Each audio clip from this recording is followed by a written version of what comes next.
Deep breaths. You're getting ready to say I know, You have a great smile. Thank you. Just so you know, Lauren gets every guest to cry. Okay, I want to thank everybody for being here this morning. We really do appreciate it. This is our chamber chat. We do them about once every other month. We take someone from the community and ask them lots of questions and try to learn what their pearls of wisdom might be for the rest of us. So, and then we kind of get to know them a little bit better in the process. So, John Phillips, if you want to kind of tell us who you are and what you do right now, and then I'm going to ask you a question way back in time. Sure, awesome. Okay? So does it matter where I look here? No, you can. Yeah. All right. I feel like I'm on daytime television. I always wanted to, you know? I'll probably look around, I don't know. So my name is John Phillips. I'm president of Methodist Mansfield Medical Center here in Mansfield, of course. And I was just talking to Daryl, and I've almost 7 years to the day was the first time my family and I drove into Mansfield, Texas. I cannot believe it's been 7 years already. Wow. Well, we want to go further back, and I want to start with, tell me, where were you born? Okay, sure. So usually when I'll test this on y'all and see if I usually get the same response. Has anyone ever been to Alamosa, Colorado? You've been there? Did you stay there? Usually the response is, oh yes, I've driven through Alamosa. I've yet to meet many people that say, oh yes, and I stopped and stayed. It was great. So Alamosa is a great place, but it's a small town in rural southern Colorado, south central part of the state. That's closest areas that people can identify with are South Fork, Colorado, Creed, Colorado, and Wolf Creek ski area. Are all 30 to 50 miles away. Alamosa sits in the San Luis Valley and almost in New Mexico, 90 miles straight north of Taos. And to the west, about 2.5 hours, is Durango. A lot of people know where Durango is. So one time I think I used to say, I'm from a little town just east of Durango. 200 miles east. But, yeah. So that's where I grew up. I was born there and actually graduated from high school there. Okay. So your time there, how many siblings do you have, and where are you in the pack? Sure. So I have just one brother. Okay. So he's 4 years older than me, and he's actually, it's funny how life works out. I had never been to Texas before leaving Alamosa after high school, but he's actually an administrator for Region 11 in the school business. So that's the Fort Worth side, is that right? Region 11? That's right. Really? Are we Region 10? We're Region 11. We're Region 11. Oh, so he's, yeah, I knew that. He's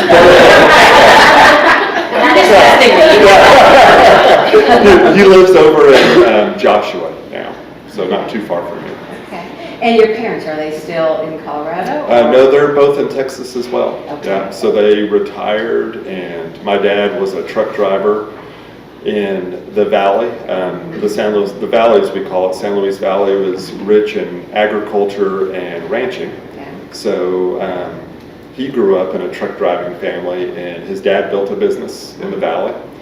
And so I grew up riding kind of shotgun in his 18-wheeler, and he would haul livestock up into the mountains in the summer and back down to the valley in the winter.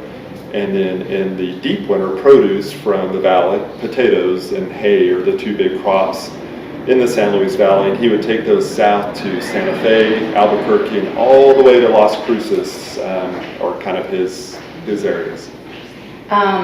What would you say was kind of your lesson from that time? What sticks with you today? Well, and my mom, I shouldn't leave her out. So she's a retired school teacher, and from both of them, but probably, strangely enough, in hindsight, my mom, work ethic. She was an early riser, so she's great. But I learned how to do laundry and make my own lunch as a young kid, right? Okay. So my kids look at me now and they're like, man, or I look at them and I'm like, they could never do that. I've spoiled them. I mean, they go to college, it's going to be horrible. I wear dirty clothes all semester. They have no idea how to do this stuff, right? But probably work ethic, because my mom, she started out as I think junior high back then, I guess, physical education teacher, and then she went back and got her master's degree, moved on into school administration, and she did that in her 50s probably. So she taught me work ethic and probably the value and love for lifelong learning were probably two things. And my dad, he's an overachiever. He never finished school, his high school, but he worked really hard and was super successful. So, in what he did. And your first job? What was your first job? So, Very first. yeah, so two things. So self-employed mowing lawns, but I never remember smiling when I was mowing lawns. That's the one thing I think back, I'm like, man, my mom made me mow lawns, is the truth, right? Okay. But she taught me how to accumulate a little bit of spending money by mowing lawns. And it seems like I always had the meanest people that I mowed grass with. And back then it was the little hedge, the clippers, when you edge the grass, they were the little hand shears. But I'm convinced there was the electric ones at the local Kmart, but Mom never took me to get those. So it took like half a day to mow a normal sized lawn, right? And so I think that's why I didn't like it. But then my first employee job, and I tell our new staff at the hospital this all the time, was at the brand new McDonald's restaurant in Alamosa. And I'm so shocked that I was 16-ish, I think, is between my sophomore, junior, senior year, that they trusted me to cook food for other human beings. So that was my first job working for someone else, was at the brand new McDonald's in Alamosa, Colorado. Okay. And growing up, did you have an idea of what you wanted to do, what you wanted to be? Nothing? Well, yes, I was going to be a school teacher. Okay. Definitely a school teacher. And I don't know, I think back about that, and I think it's because my mom was, I guess, and I knew I didn't want to be a truck driver. I wasn't tough enough, probably. So my dad was, you're it's just long days. Yeah. And several days away from home. So I guess I saw my mom a lot teaching, and something, she loved it. She was really good at it. Alamosa's population is about 7,000 people. Now there's a college, it's now a university in Alamosa. Does anyone know the name? Adams State. Named after Governor Billy Adams. The first time I left Colorado and said, have you guys, told someone in Texas, have you ever heard of Adams State? I think there was some kind of probably not so funny, silly show where Adams State, ATOMS, was part of like Fast Times at Ridgemont High or something like that type of a show. And someone said, no, that's a made-up university. I said, what are you talking about? Governor Billy Adams, they named that. Oh, that's a different one. But Adams State, now University, is also in Alamosa. And so my mom did some guest lecturing there, and she would take me along. And so I got to see her influence junior high kids. Then she transitioned to kindergarten. And actually, as a kindergarten through, I think, fourth grade physical education teacher, what I didn't know at the time, so I was thinking I want to be a teacher. But, I remember growing up playing dodgeball in physical education all the time. That's what we did, right? But then I saw her and she was doing all this stuff that wasn't dodgeball. And I'm like, what are you doing? And so then I look back and I know what she was doing. She was actually doing childhood development training and helping kiddos that were delayed in development develop their motor skills and their cognitive skills. And that's actually what her master's thesis was on. I found out much later in life, and that then led to a career change for me later in life as well. So talk about your career. How did it start? Sure. So when I went to, so I left Colorado and got a football scholarship to play at Abilene Christian University, played football there. So I remember leaving Colorado literally on an August morning in Alamosa. So an August morning in Alamosa, Colorado, at 6 a.m. in the morning, it's about 42 degrees. It's jacket weather in August. And then at about 9 p.m. that same day, I was standing in a hotel parking lot in Slayton, Texas, just south of Lubbock, looking out at the cotton fields. And I thought, wow, things changed quickly in one day. And so when I got to ACU, got on I believed English or history were going to be my career paths, and I would be a teacher in one of those fields.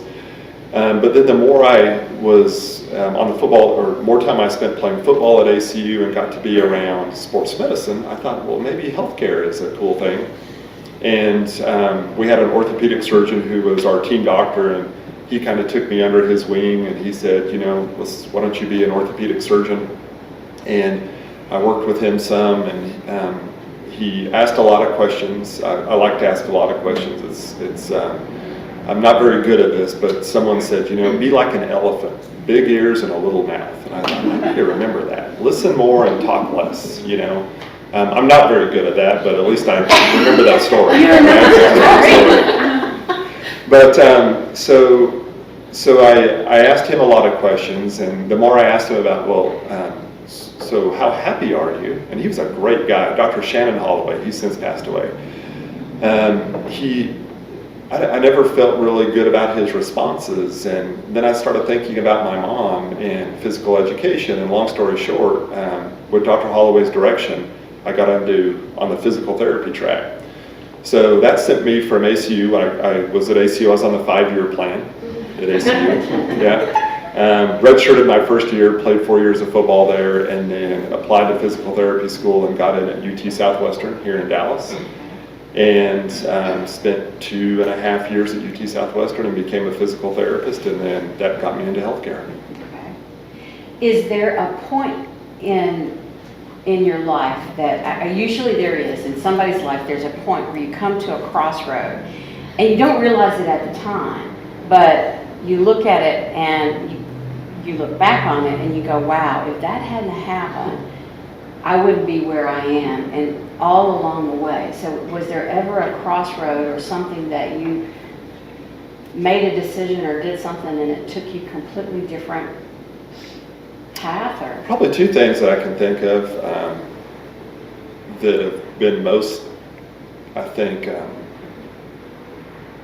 foundational and formational for me as I look back is, I remember the day at ACU when I met Marcy, my wife, and she was crazy for liking me. I mean, I think back, and she talks about this now, but growing up in Alamosa, Colorado, you shop at Gibson's and Kmart.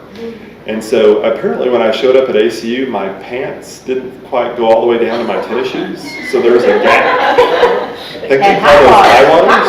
That's right, high waters. And I look back and like my shirts were like super tight, and I'm like, who was dressing me every day? Why didn't someone say something? And my wife, she's a school teacher, so I guess I was attracted to school teachers, I don't know. And I remember the day I met her, and she didn't show much interest in me. And for some reason, a voice in me said, keep talking to her, and it worked out. But that was a good day, and she's been great. And then when I got my first job as a physical therapist, and I worked for a few years, we probably all have had that moment where you're like doing the job you thought you were going to do for the next 10 or 15 years, and then something happened one day when I was watching the manager of my department, and they were doing some stuff and saying some stuff, and I thought, wow, the things they're doing and saying are really making everyone unhappy. Is that what you're supposed to do as a manager? I didn't know the word leader, I don't think I'd ever anyone had talked to me much about what a leader is. I guess I just thought about what's a boss and who's running the department, and my department is a physical therapist. So that was a day where somebody from that conversation directed me to some reading on leadership versus management.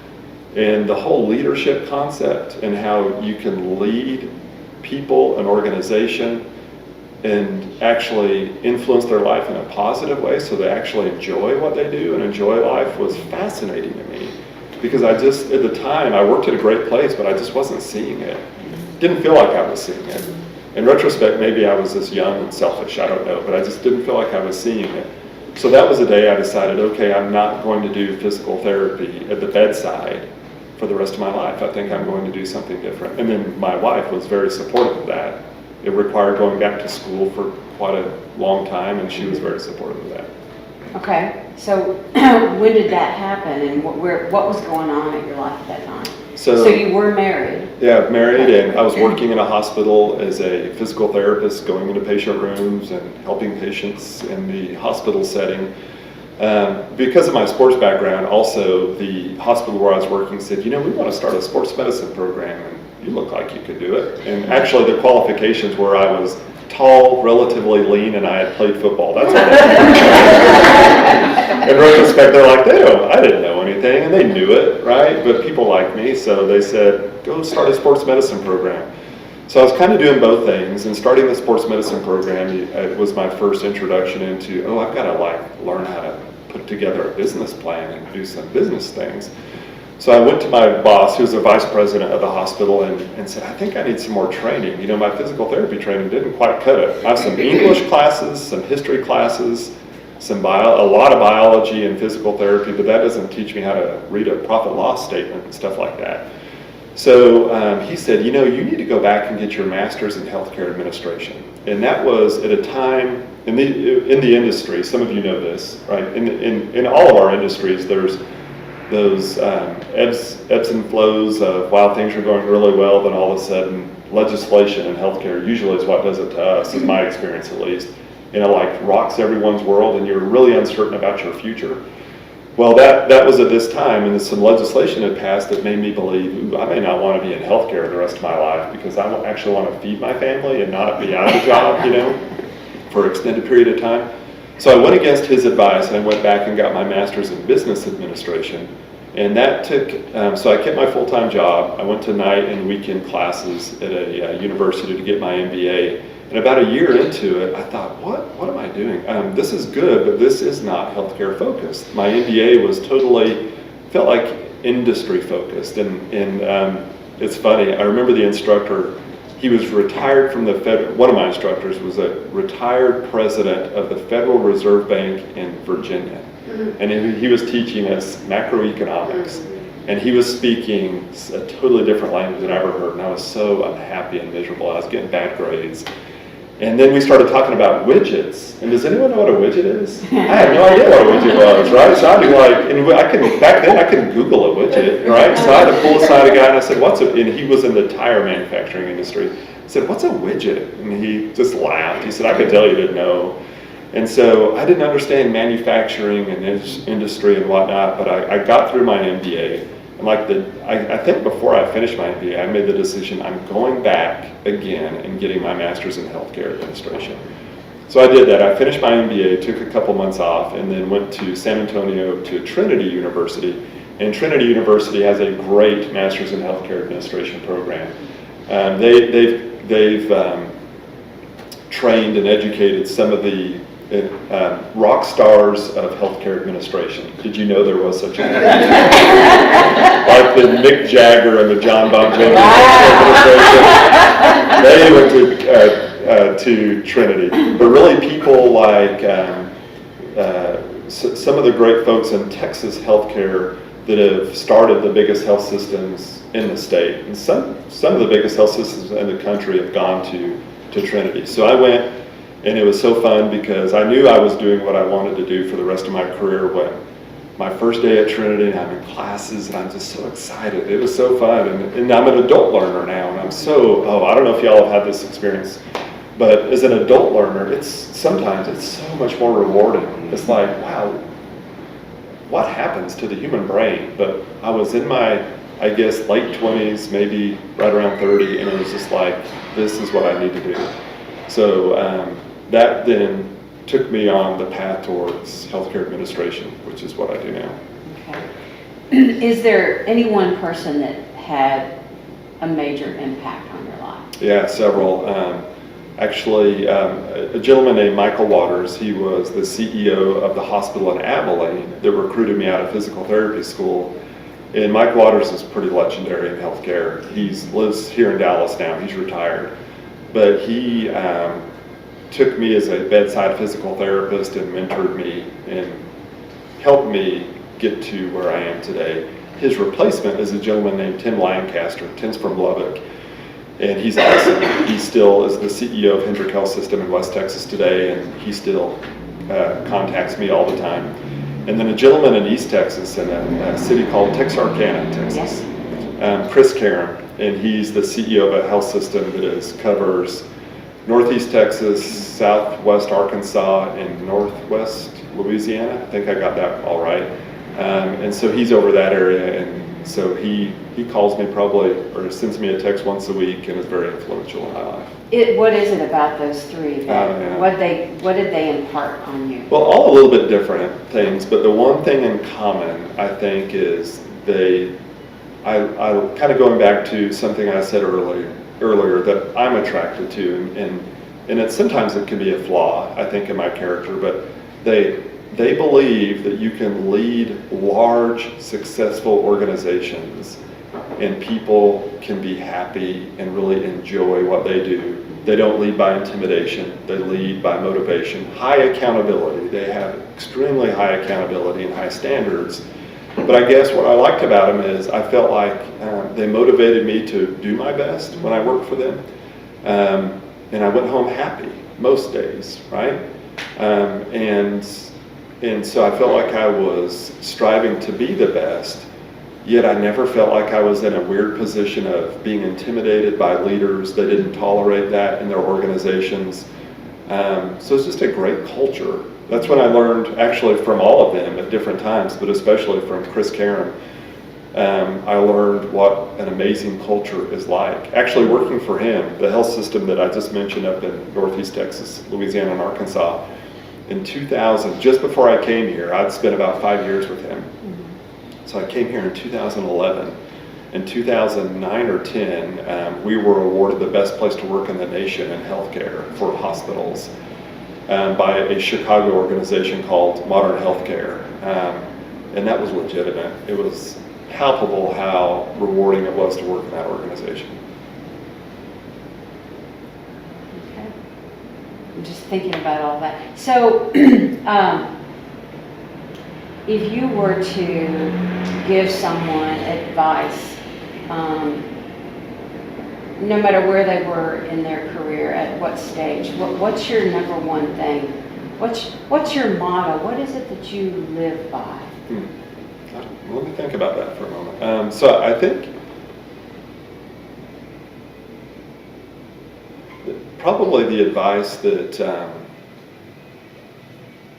so this probably won't be succinct, I apologize. That's all right. Sorry. But I do believe, so I guess I like what I do because, in a leadership role, you can influence people and try to help them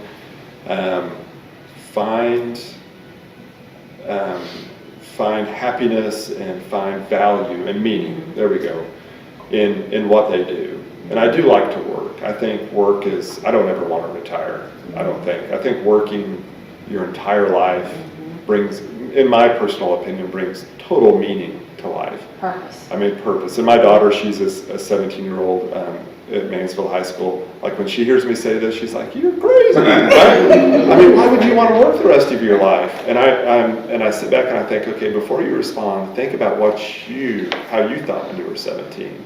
And I thought the same way. It's like, wow, I'm gonna make a ton of money and retire when you're 20, right? then you're like, well, okay, some of that sounds okay, but what do you do when I don't know. I just feel like I always want to do something. It's not about the money necessarily. It's about just finding value and meaning in what you do, right? Just as you said. So I think that, when I talk to our new staff at the hospital, that's what we talk about. I talk about, I had a boss tell me one time, when you come to work, leave your personal life at the door, right? And that's true, I think. But I've changed a little bit. I don't know that you can. Is it humanly possible? And I could be wrong on a lot of stuff, I think, so I'm not suggesting I'm right. But if you're having an awful time at home, let's say your relationship at home is horrible, right? Because I have staff and they'll come to me and they'll tell me, they'll say, my spouse and I are in the worst spot ever, right? It could not get worse. And so my first thought is, okay, do they need immediate help? And so let's give them immediate help.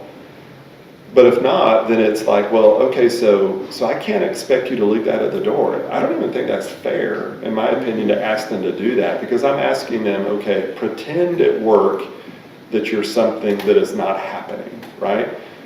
They can't let it influence their work and what that next patient is going to experience at our hospital. But I really like working and developing a culture in an organization where people, high performers, can come and excel in an environment even though their life isn't perfect. And sometimes it could be really awful at times, but they can come and have an environment where they can excel. And I expect that. I expect you to excel, doesn't matter what's happening in your life. But people tend to really respond well to that. They like that. They like to know that not everybody's life is perfect. I think things like, and I like Facebook, I like Twitter, I like Instagram. What's the other? Snapchat. Oh, Snapchat, that's a big deal at our house. I didn't know that, but Snapchat's apparently the new Twitter for my son, I think, who's in college. And so, but you look at that, and that's like everyone's highlight reel, right? And I've done some reading on this. I'm not saying I'm right. I tend to read what I like and what agrees with my thinking. So there's probably studies out there that say I'm wrong. But I worry the more you look at those things and read everyone's highlight reels, the harder life can be sometimes, because you're like, well, my life's not near as cool as Lori's, so I must be doing something wrong, right? And I worry about that. And I worry about that with some of the younger people that we have joining our team. They're so talented, they're so smart. I'm like, you are like light years ahead of where I was when your age, when I was your age. But they deal with some different things that I really find exciting, embracing some of that and figuring out how can I help them excel in this environment they're in and provide absolutely the best health care to patients that come to our organization. How many employees do you have? We're at about 1,200 employees now. That's full-time, part-time, and PRN. In the position that you have now, what would you say your biggest challenge is? What keeps you up at night? Yeah, every single patient that is seeking care at our hospital. I think there's a lot of tough industries in our nation. The two that I'm most attracted to are education, schools. So I think school teachers, school administrators are incredible. School employees, no matter what they do. You think about bus drivers, that's stressful. That's gotta be a super stressful job. I wouldn't do it. How could you drive a bus with all those babies? Well, and all those babies in there, and what if something happens? That's tough. Those are special people that do that. So people that are helping kids, I think, are great. And then healthcare, what keeps me up about healthcare is similar to, I guess, education, is the responsibility. At hospitals that are acute care hospitals, like most community hospitals, people don't circle a date on a calendar and say, okay, 2 months from now on that date, I think I'll get sick and go to the hospital, right? I'm looking forward to that. That's gonna be like I just need some time away, right? I think I'll get sick and go to the hospital. Sometimes people do, because they have that shoulder pain that they've had for months, and they find a doctor that says, let's fix that. And they're like, circle that date. And they're like, there's hope that we're gonna have pain relief that day. That's good, that's better. But most patients in most acute care hospitals like ours, they get up thinking they're going to work or going on vacation or whatever, and they get sick and they end up with us, and that creates tons of stress and interesting dynamics. So what keeps me up at night is, are we hiring the best people, training the people, establishing the right protocols, keeping up with training and technology, and then have the right infrastructure in place to support our doctors and our staff. So every patient that comes in knows that they're loved, that we're compassionate, and we're going to take great care of them. A lot of things in healthcare don't end up well. A lot of diseases can't be cured. And helping people through that is also very, very important. And so I guess that's all what worries me and keeps me up. But it's what excites me too, because someone has to do it. I tell people all the time, The day that all disease and pain, physical pain, is cured, I'll find another job. I'll do something else. I'll go back to McDonald's or whatever, right?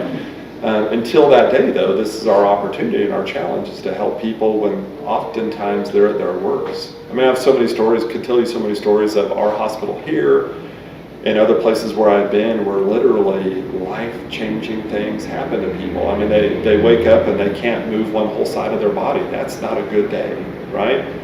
And no one was expecting that. The family's not prepared for that. So they get to us and you get to help people sort through all of that and get them back to a spot where they can continue life and with some sense of hope and normalcy.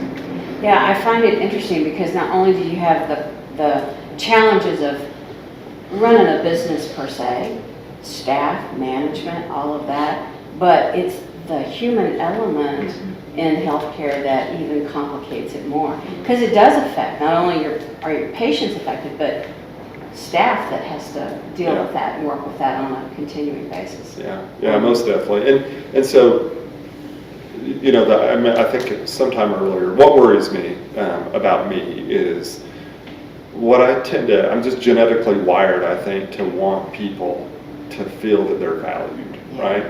And so, because I think that's better. I think that's better than the alternative, in my opinion. So if you feel like you're valued, that's better than feeling like you're not. Right. But how do you do that? How do you lead in that way and not be perceived as what are the words? Passive or soft? Soft, oh, that's a good one, right? You're soft. And so that's something that I think as a leader that is wired the way I like to be wired, you have to watch, because you have to have high standards, high accountability, and you know, I do believe that the speed of the leader determines the speed of the team as well. So all those dynamics together, I guess, summarize what excites me about the challenge of what I do in healthcare. Is how do you help people with a similar passion and vision for helping others excel in a very complex and ever-changing environment. I mean, when you turn on the news, and 9 times out of 10 on the news, they're going to talk about something healthcare related and how it's bad, right? How it's too expensive or the outcomes aren't good. It drives me crazy that, and there's some truth to some of this, that our healthcare system in this country is said to be not as good as many other countries. And that's not necessarily always true. And especially in Dallas-Fort Worth, you know, kudos, and I'll go on record 1,000,000 times to say, in Dallas-Fort Worth, we're pretty fortunate. You know, we compete hard. All of our health systems, you know, you have Methodist, Baylor, Texas Health Resources, HCA hospitals, and we compete fiercely. You probably can't get most of us around the table and we want to look at each other, right? Right. I know you're trying. So, yeah. It's hard. But I will say that I appreciate that. That is great, and I applaud that. And I applaud the leaders at all the other hospitals and healthcare institutions that I just mentioned, and there's probably some others I've mistakenly left out, because they care. I think most of them care, and because of that, and what excites me about that is you can be driving around Dallas-Fort Worth, and you may be up in North Dallas or West Fort Worth or East Dallas and have an emergency. What I love about Dallas-Fort Worth is I have confidence that you can go into another facility that I'm not a part of and get amazing care. And that's pretty unique in this country, I think. So I think in Dallas-Fort Worth, we're pretty fortunate. We have good people here. So what do you foresee in the future for you? What are your ambitions? You know, I've never lived in a place like Dallas-Fort Worth. And I don't know that I ever thought I would live in an area like Mansfield. I've always lived in places like Alamosa, right? And then I really liked Abilene, Texas. Has anyone been to Abilene? Abilene's better than Alamosa, all right? All my peeps in Alamosa, I love you, all right? But Abilene is what I would consider kind of a self-contained region, right? It's 2 hours from everywhere. Most people I've learned in DFW that have never been to West Texas think that Abilene, Lubbock, Amarillo, Odessa, Midland are all like bedroom communities of one another. They don't understand it's 2 to 5 hours drive to all those places. And then I spent a lot of time up in the Northeast Texas area, and I like that region because it's kind of a self-contained region. I really like that. I love the concept of getting your arms around a big area and being responsible for that area. Love it. What is so cool about this area is that's developing, in my opinion. So that's why I'm so happy here, is because I look at this area. My vision for healthcare in this area is essentially between Waco and Interstate 20. I think we can do some pretty amazing things in healthcare, and I want to be part of that. I want to lead that. And I think we're doing that. And there's some exciting things in the future. I was telling Lori yesterday, I think it was my plea to her to be patient with me for things like this and my availability at times. We announced a couple of months ago that we're going to build our hospital. We're going to build another hospital in Midlothian. Trying to be visionary of sorts that, that community is exploding as well. Does anyone live in Midlothian? Live in Midlothian? So we bought all the land next to the football stadium, or the all-purpose stadium, and actually I think the middle of next month we'll roll out our plans and actually be able to tell the community kind of exactly what this facility is going to look like. But it's exciting to be part of things like that, so we can be part of and lead quality healthcare in a rapidly growing area like that area that I just described. I know the people that lead the hospitals in Waco, actually, where healthcare is a small world. I worked with two of them in Abilene, at Hendrick Health System in Abilene, and they're now in Waco. And I think together, they're in a different health system than mine, but that doesn't bother me. I think together we can do some really amazing things. So when people are in this part of Texas, they can think, wow, healthcare here, we're pretty fortunate. It's good. Quality of life is really good because of schools, city infrastructure, amenities, and the healthcare is really good here as well. Most people don't want to use healthcare, right? You only use it when you usually have to, right? I tell the story all the time that, everybody, all the new doctors and new people that we recruit here, it's a pretty easy sell because you can talk about schools, you can talk about the cities in this area, you can talk about their growth, the industry, the retail, the leisure activities. No one ever says, oh yeah, and I want to come here because of a hospital, right? Because we're like last on the list. Yeah. We want a good hospital, but we don't ever want to use it. I'm the same way, right? I never want to use one either. But we want to be there and have the best healthcare when people do need it.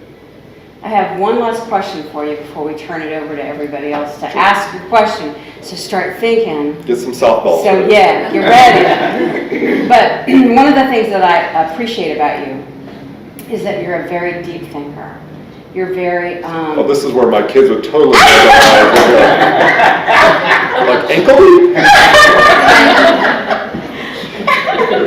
But I love you for that. But what do you feel like, and I think you've kind of said it, but if you were to sum it up, what is your why? Why do you do what you do?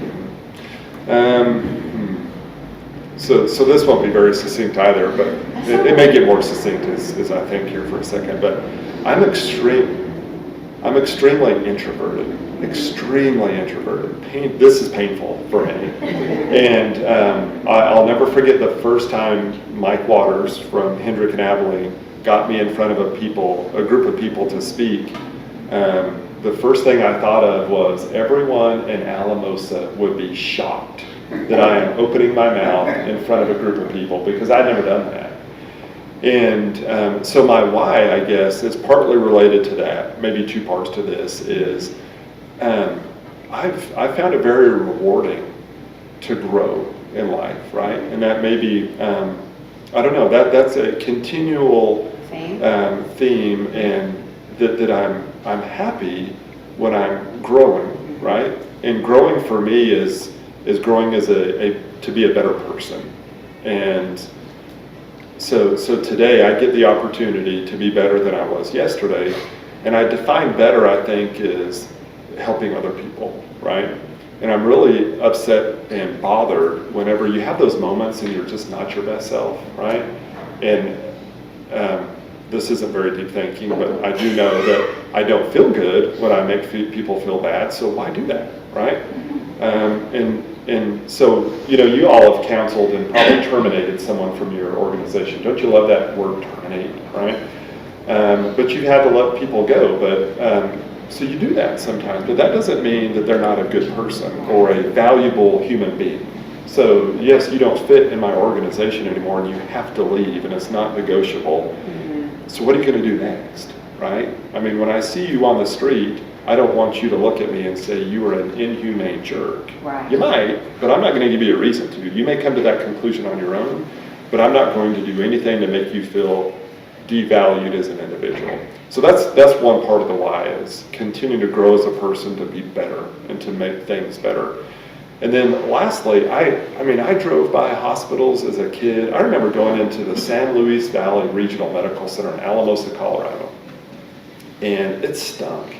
And it smelled like cleaner, right? So it didn't smell bad, but I thought hospitals are the most horrible places on the planet. I will never work in a hospital. And look what I'm doing now, right? And so who wants to work in a hospital? Well, most people probably don't, but for some reason I do. And it's exciting, I love it. And it's because, kind of connected back to the first thing, is I want to grow as a person so I can help people with healthcare issues when they're at their worst. And also I love, doctors in this country and being a doctor is not near as cool as it used to be, I don't think, if you talk to doctors, right? The doctors of old tell me about when reimbursement was really good and they worked super long hours, but they got rewarded for it. And the environment's just changed a lot. And so the reimbursement for them is not near as good. The liability's higher. The work's really hard. Oftentimes Twitter, Yelp, and Google eat them alive, right? And they can't do anything right at times, and they have to over-test so they don't get sued. And it's a hard job. But I think we're doing something special also with our medical staff to help them through that and let them see that they are, being a physician is an extremely valuable and needed profession. We need more and more good doctors. Okay. All right, I'm going to open it up now. If anybody's got a question that they're just dying to ask. Yes, ma'am. Melissa Rollins with the Mail Magazines. Thank you for this insight Yes, into ma'am. leadership. It's really an issue on my mind lately. But since you had the opportunity to open a new hospital soon, I'm curious about, do you plan for providing care to the people who don't have insurance? Sure, most definitely. How do you plan for that in advance? Well, so there's a lot of good publicly reported data out there that will help you plan for what to expect, right? I love working for Methodist, and I think in Dallas-Fort Worth, most all health systems have the same philosophy, but I won't get too far down the faith-based healthcare track, but I love working in a hospital that has faith-based roots and we're a not-for-profit organization, so we will care for anyone that walks through our doors, regardless of their ability to pay.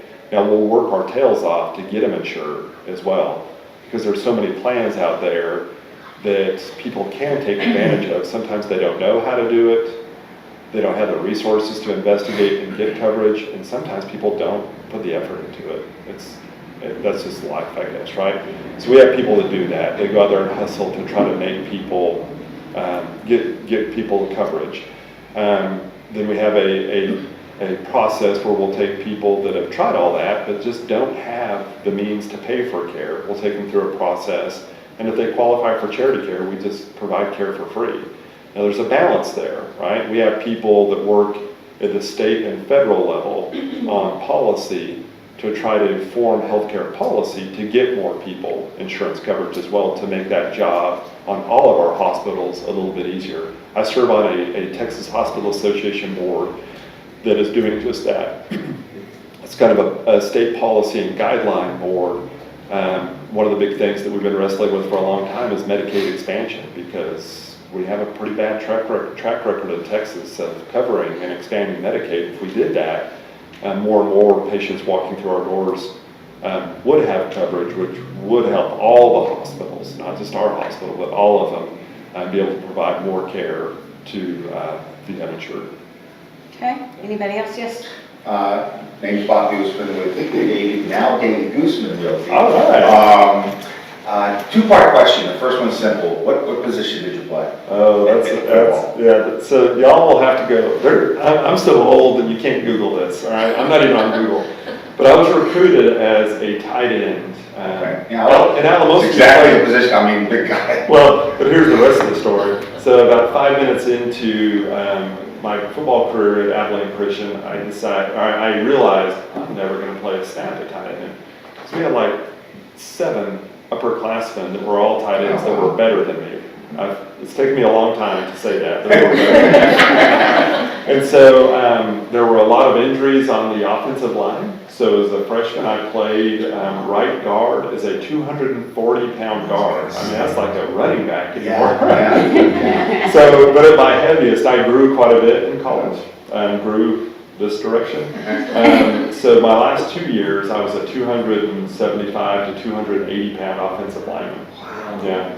So I took so that was another great question. You thought it was going to be a short answer.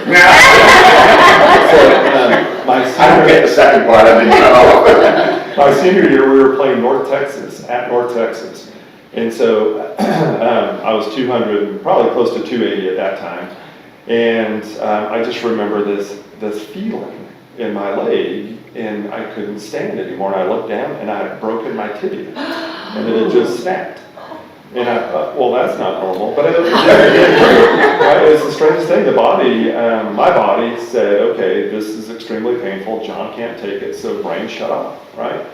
And so Dr. Holloway said, oh, you're too big. You're not supposed to, look how small your ankles are, John. You're supposed to be a 230-pound tight end. So he surgically fixed it. I was out 8 weeks. I came back for the last 4 games, I think, in my senior season. I had aspirations to do more football. That kind of ended all that. That was another thing that got me into healthcare and running marathons. So I've run 14 marathons, and that's helped me shed tons of weight to keep off. Very cool. Second part. I guess since you've been here, what do you think has been the biggest overall healthcare change?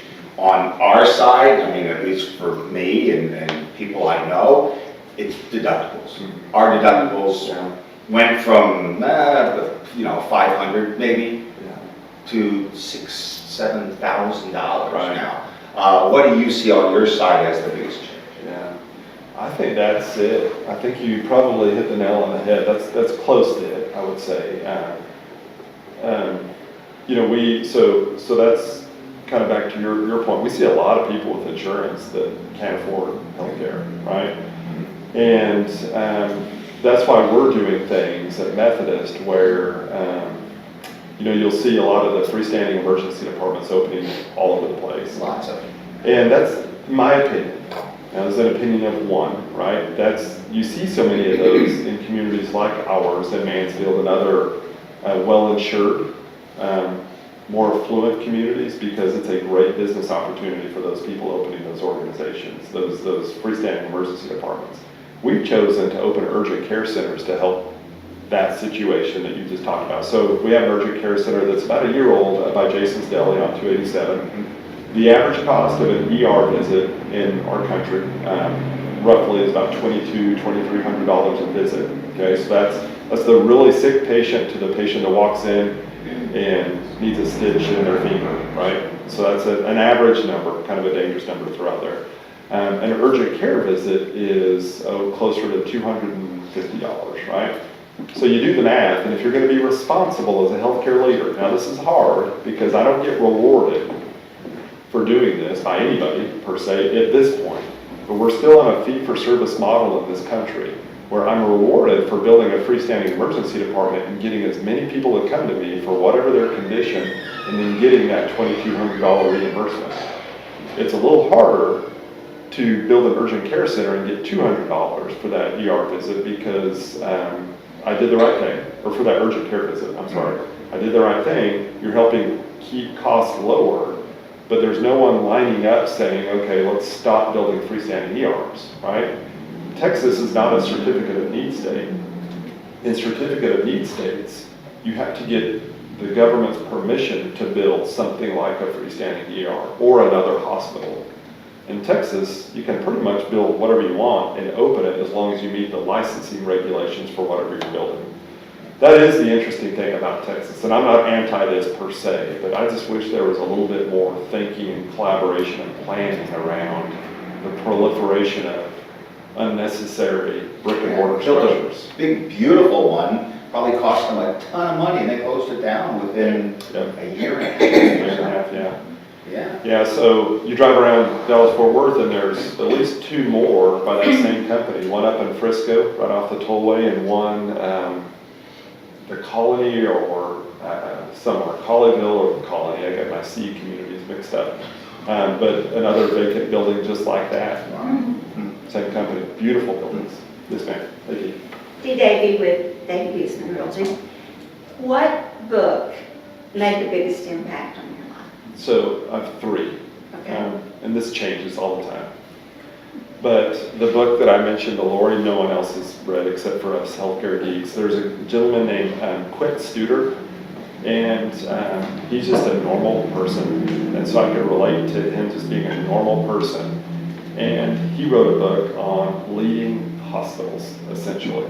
And that was the first book I read about leadership in healthcare that totally fired me up. And I thought, I connect with this guy. And he's made millions now with his business model and coming into hospitals and helping people that run hospitals transform their culture so their patients and their staff have a great experience. And the theory is then your bottom line just, it'll happen, right? It'll take care of itself. So Hardwiring Excellence, by the way, is the name of that book, Hardwiring Excellence. So it's an old book, but it's a great read, especially for healthcare geeks, because it didn't talk about widgets, it talked about patients, and it talked about doctors, and it talked about nurses, and I love that. Then the other, I think, I call it kind of the business Bible, is Good to Great by Jim Collins. So y'all have read that? I have. I have like 70 copies. I keep a bunch, so if you ever want one, just call me. I'll bring you a copy. You can have it. I never want it back. Because I think, I think writing books is probably a pretty lucrative thing for people. But I believe that if you, like a good to great book, kind of like the Bible, you're never going to reinvent those principles. I think they're still true today, even though that book is, how old is Good to Great? 15, 20 years? At least. Yeah. So those principles are still the same, and it's research-based too, I think, right? So Yes, it is. they look at companies over 15 years or so, and so I like that too. It's not just, stuff. And then an author that I've recently, 2 authors I've really liked, and they come from 2 totally different ends of the spectrum. And I mentioned this in an MISD thing the other day, so sorry to the MISD folks. They're probably saying, oh, here he goes again. But John Gordon, J-O-N, Gordon, G-O-R-D-A-N, he writes books on, I guess just, they're inspirational. Their Energy Bus is one of his most popular ones. And they're fables, so they're fun to read. They're really a short read. They're like a day, 2 days, 3-day read, depending upon how much you can sit down and just read.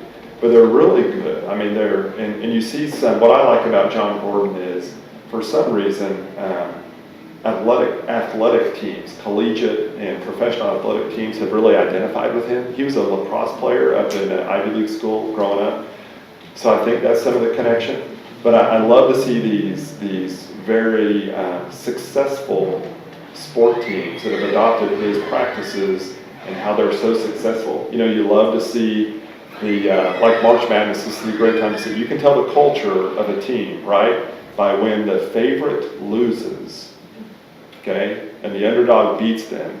What does the coach of the team that was supposed to win, how does he or she respond? And the John Gordon type people they go over and they shake the hand of every single one of the players on the team that just beat them, right? And they give them credit for playing well, and they don't beat their team to a pulp, right? Their own team, right? They just say it happened. They were better than us today. They give them all the credit instead of the non-John Gordon type people say, oh, they got lucky and we just play bad, and the refs, you know? So two totally different cultures. John Gordon's awesome, right? And then another gentleman, this guy's a philosopher. He was a Harvard instructor. He now, and he also taught, I think he's Canadian actually, Jordan Peterson, Dr. Jordan Peterson. What's the name of the book I'm reading right now? The 12 Rules for Life, an Antidote for Chaos. Now it's totally different than the Energy Buzz because it's actually, it takes me like a day to read a page because it's full of stuff, big words and deep thoughts, and it's like, ooh.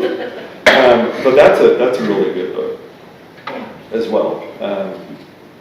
So I'm learning a lot from that right now. Okay, so in order to be respectful of everybody's time, we're about 5 minutes over, so we're gonna end it. If you want to stay and hang out, feel free, but thank you so much. You bet. Let me just tell y'all, thank you for coming. It's such a privilege to live in this area.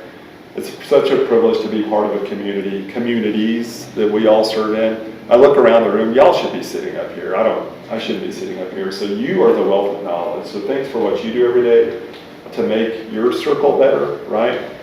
We were just talking about, you know, the healthcare, your healthcare question. Caring Place, I mean, that's what they do, right? They're a partner with us to make this area better, right? And we have people coming, we're about to do MISD physicals, sports physicals for their kids, then we'll go do Midlothian and South Grand Prairie after that. You have people, back to school bash, right? Where's Donald? Back to school bash. You have people coming from like Oklahoma, right? That don't have the means to get a backpack. But Mansfield just does it. We just do what's necessary to take care of people. So it's incredible. So thank y'all for being here today.